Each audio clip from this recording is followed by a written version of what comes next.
किसान भाइयों, ये कीट जो आप देख रहे हैं, ये कीट को आप देखते ही देखते आपको पत्तियों को चट-पट करके ये खत्म कर देगा। किसान भाइयों, अगर जो आपकी पौधों की ग्रोथ रुक गई है, तो आप समझिए कि उस पर कीटनाशक का असर पड़ने लगा है थोड़ा-थोड़ा। किसानों के लिए हमेशा आपको एक चुनौती बन जाता है कि जब ये कीट देखते ही देखते पत्तियों की चट-पट करके खत्म कर देता है, इससे जो हमारी जो पौधे को होती है, ग्रोथ रुक जाती है।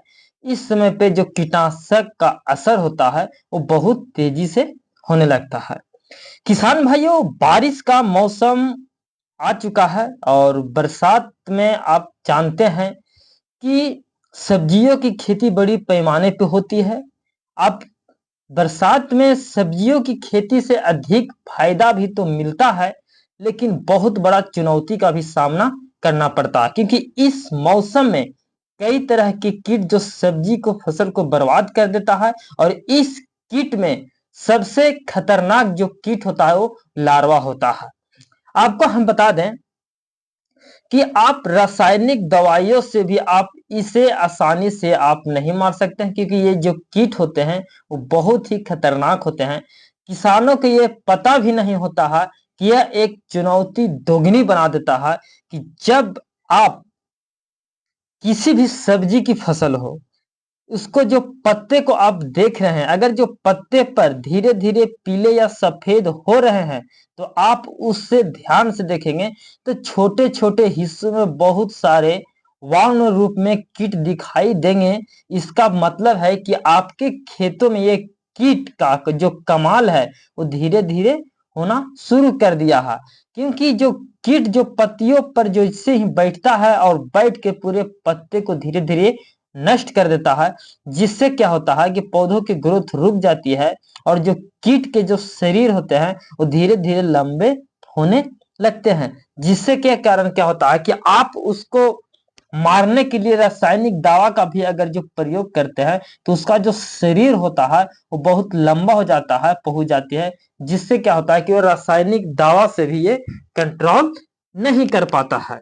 तो किसान भाइयों, इसे कंट्रोल करने के लिए आपको हम बता दें कि ये सुंडी इल्ली होती है, जो सब्जियों के पौधों में जो जैसे ही आक्रमण करता है, तो यह पौधे के पत्ते हरे भरे जैसे ही रहता है। और शुरुआती अवस्था में इसकी पहचान अगर जो आप करना चाहते हैं, तो आप किसी भी खेत में जाएं और दो पौधों पर ध्यान से देखिए, जो पत्ता सफेद हो रहा है उसका रंग में जो इल्लीदार जो पत्तियां होगी, जो सफेद भूरा हो चुका है, उसे आप ध्यान से देखिएगा।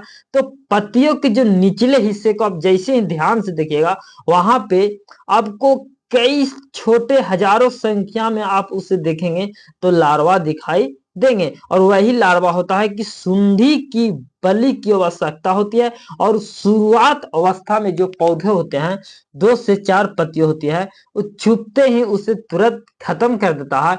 और जैसे हमारा बड़ा पौधा होता है, तो उसमें लार्वा आपको दिखाई बहुत गुच्छे अंडेदार दिखाई पड़ेंगे, तो बाद में आप उसको सुंडी को आप खत्म कर सकते हैं। तो आप ध्यान से देखिएगा तो धीरे धीरे क्या होता है कि ये तेजी से फैलता है। और इसे आपको खत्म करने के लिए, यानी कि आप इसको निपटारा पाने के लिए, आपको कई मार्केट में आपको दवाइयों का इस्तेमाल करना पड़ता है, लेकिन फिर भी उससे कंट्रोल नहीं हो पाता है। तो आप उस अवस्था में आपको सबसे पहले क्या करना है कि जिस पौधों में या जिस फसल पर जिस पत्ती पर है, उस पत्ती को सबसे पहले क्या करे कि तोड़ दे, तोड़ के उसे नष्ट कर दे। और हो सके तो उसे आप जला दे या तो फिर मिट्टी में उसे दबा दे। ये सबसे परफेक्ट काम है, आप इसे जरूर करें। किसान भाइयों, यह कीट से बचने के सबसे अच्छा यही तरीका है। और किसान भाइयों, जो कीट अपनी फसल को बचाने के लिए रासायनिक दवाइयों का जो छिड़काव कर रहे हैं, लेकिन इन दवाइयों का छिड़काव करते करते आप थक जाइएगा, लेकिन फिर भी इससे कंट्रोल नहीं हो पाएगा। तो आपको एक सबसे बड़ी समस्या आपको हम बताए हैं कि ये जो जिस पत्ता पे इल्ली दिखाई दे रहा है, उस पत्ता को तोड़ के जमीन में कर दें और ज्यादा संख्या में है, तो आप उसे मार्केट में जाएं और हार्डली से हार्डली कीटनाशक दवाइयों को जैसे आपको मिल जाएगा super killer, fighter insecticide, current, कई ऐसे मार्केट में आपको दवाइयां मिल जाएगा जो इस समय पे इल्लियों को आसानी से मार सकता है। तो किसान भाइयों, और उसमें आपको शैम्पू जरूर मिलाना है, क्योंकि शैम्पू मिलाने से क्या होता है कि जितने भी कीटे होते हैं, कीड़े होते हैं, उसका गंध से और मर जाता है। तो आप अपने फसल को बचाने के लिए आप देर न करें और अपनी फसल को बचाएं, और ये दवा आपको आसानी से मार्केट में मिल सकता है।